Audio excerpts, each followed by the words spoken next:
Welcome, everybody. Welcome along. Of course, this Galway race is the seventh and final day. What a fantastic week it's been. It's a tough list for winners, as you can see. We started the week very well, and then we had a bit of a lull during the week. Yesterday, we came back. Well, I was on my own yesterday, but we came back to a bit of form, which is good to see. We had a lot of painful near misses. We'll do a roundup tomorrow, myself and Gary. I'm on my own again today here in the studio because Gary's still feeling a little bit under the weather, so it wouldn't be fair to drag him out of the bed. But he's probably not in the bed, but um, yeah, he's just a little bit under the weather. So look, hopefully we'll have Gary on tomorrow. We'll do a full recap on the 7 days of what's been an amazing week's racing of Galway. And hopefully we might get his thoughts on Nace as well, because I think he could have one that was meant to run there on Monday. But anyway, we'll leave that alone. We're going to kick on. We'll just give a recap yesterday.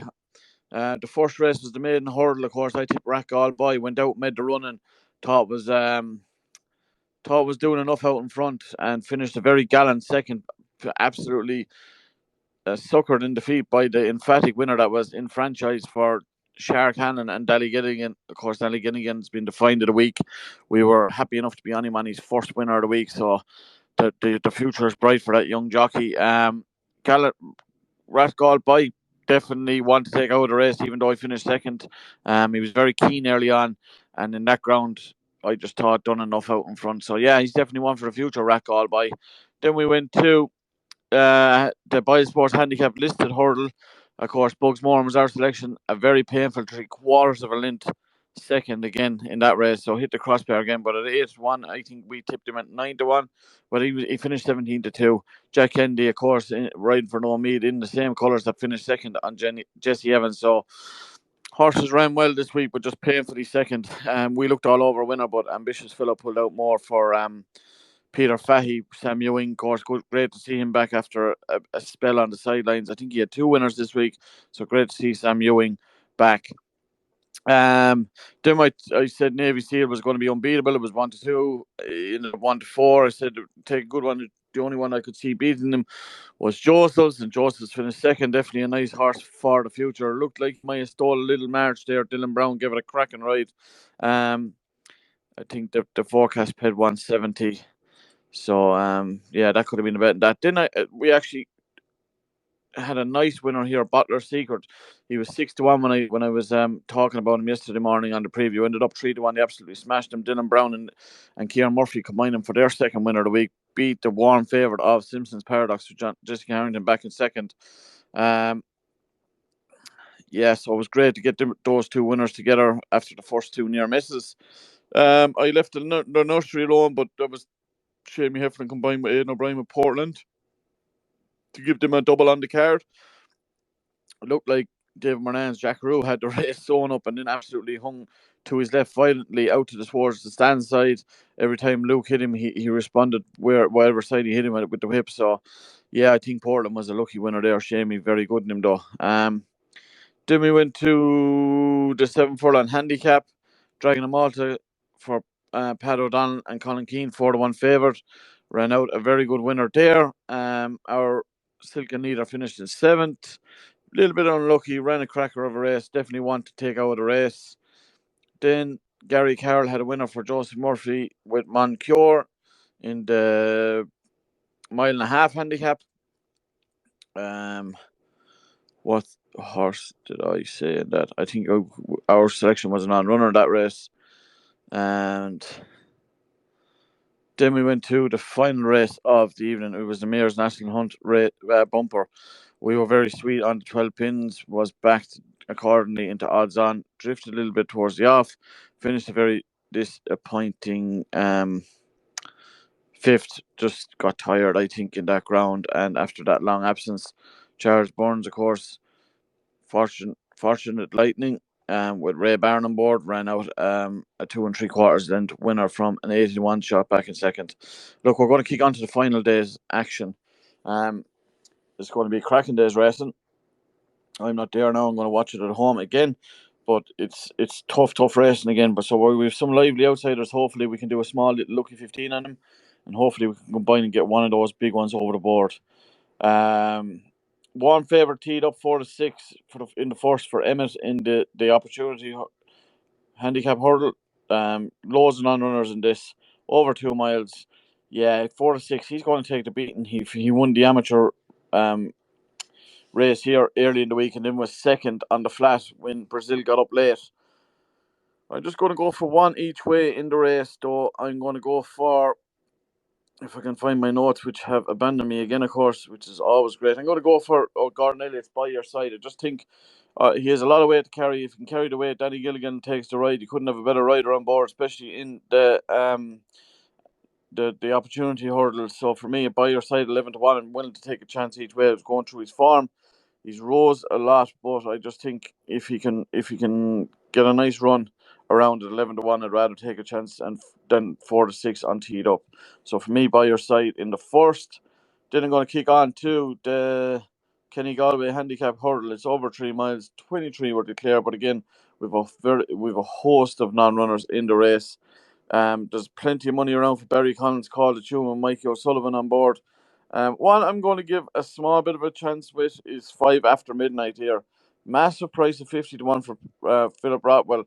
He won back.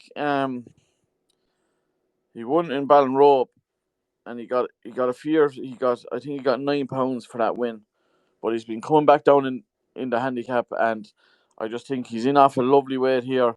Paddy Hanlon takes 5 off his back to bring him back into a winning. I think he brings him back into a winning mark here, and at 50-1 or 40-1 in places, you're going to get an extra couple of places in the race depending on many run. So at the minute you're probably going to get 5 or 6 places in the race, but of course there could be a lot of non-runners. You might get 4 or 5, but at 50-1, I'm willing to take a chance at the euro each way there on 5 After Midnight in the 220. Then we're going to go to the 255. This is a cracking race. The Ellen Kelly Memorial Steeplechase. It's over 2 miles 6. Only 6 runners here, but we've got some top class runners in this. Top of the betting, Saint Sam, Willie Mullins, Paul Townend. Look, he's going to take the beating here for the 9. I think he's the one. I think he's going to do a job of him here. The only two I'd be afraid of is Andy Dufresne and Stumptown, but both of those, I think Andy Dufresne has. Look, Saint Sam has he's the younger horse. He's the class of the race, I think, coming through. And I just think the one that might run him home though is Stumptown. But Saint Sam for me, of course, the odds reflected. But look, I'm just going on my opinion. Right, the 2 mile 2 is the next. Is the half tree. 14 runners declared here. A handicap steeplechase. Um, yeah, we have Briscoe 3-1 at the top of the market, and yeah, I like one here. I like one at a euro each way here.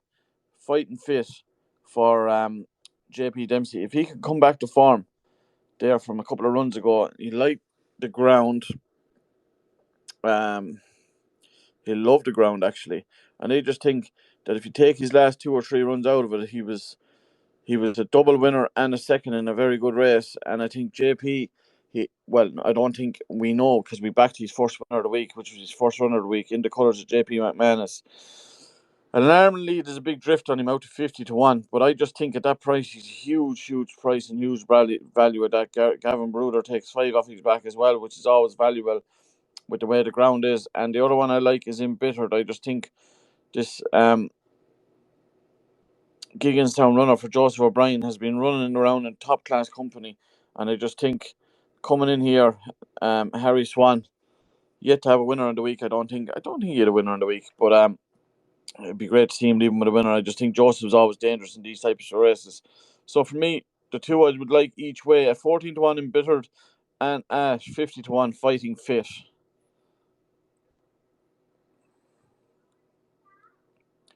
Then we're going to go to the feature race of the day. It's the 7 furlong handicap. It's 110 grand here prize fund. It's the Irish Stallion EBF's Ahanora handicap.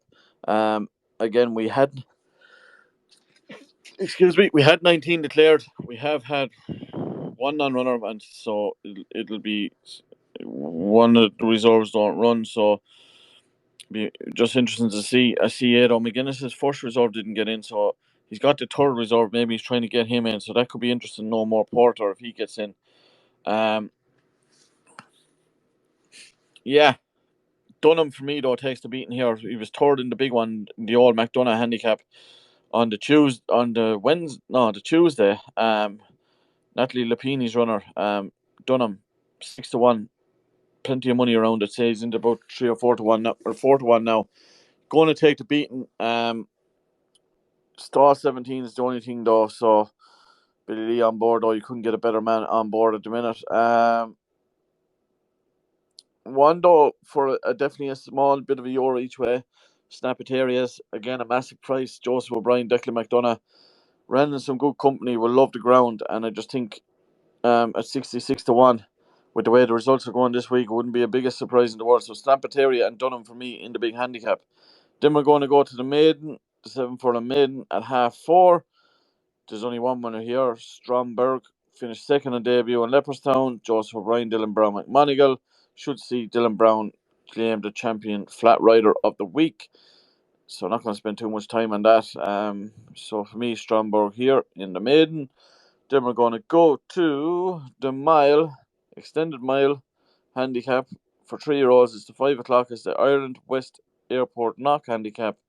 12 have declared.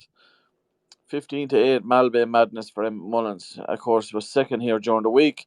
I'm going to go for one though down in off nice way. I think Jesse Harrington's runner timeless piece each way with Shane Foley combining. Coming back to the mile where he won over, I just think this is the key for this horse. And I just think at 13 to 2 or even 7 to 1, I'd rather take a chance of him each way than going for the favourite to win. I just think there might be a little bit of a kink in that favourite. Maybe I'm wrong, but at 15 to 8, I'm not willing to back him. But at 13 to 2, I'm willing to back timeless piece each way. Then we're going to finish the last race of Galway 2023. It's the Father Bree Memorial. It's a 2 mile bumper.